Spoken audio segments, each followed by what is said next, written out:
পবিত্র ঈদুল আজহা উদযাপন শেষে ঢাকায় ফিরতে শুরু করেছে মানুষ। পরিবারের সঙ্গে আনন্দমুখর দিন কাটিয়ে আবারও ছুটতে হচ্ছে কর্মব্যস্ত নগর জীবনের দিকে।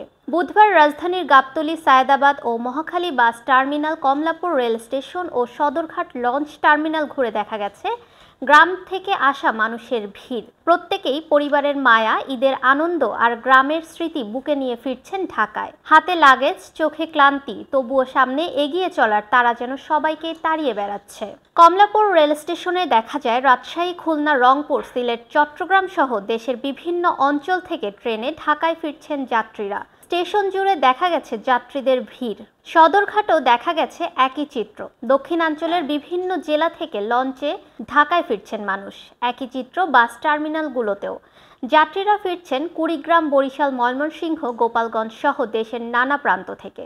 রেলওয়ে, বিআইডব্লিউটিএ ও বাস মালিক সমিতির পক্ষ থেকে জানানো হয়েছে, ঈদ ও ঈদ পরবর্তী যাত্রীচাপ সামাল দিতে বাড়তি ট্রেন, লঞ্চ ও বাসের ব্যবস্থা রাখা হয়েছে। ভিড় নিয়ন্ত্রণে আইনশৃঙ্খলা রক্ষাকারী বাহিনীর সদস্যরাও মোতায়েন রয়েছেন। ঢাকায় ফেরা এই কর্মজীবীদের ঢল আগামী কয়েকদিন চলবে বলে ধারণা করা হচ্ছে। শহর আবারও ফিরে পাচ্ছে তার চেনা গতি, কর্মচাঞ্চল্য আর ব্যস্ততা।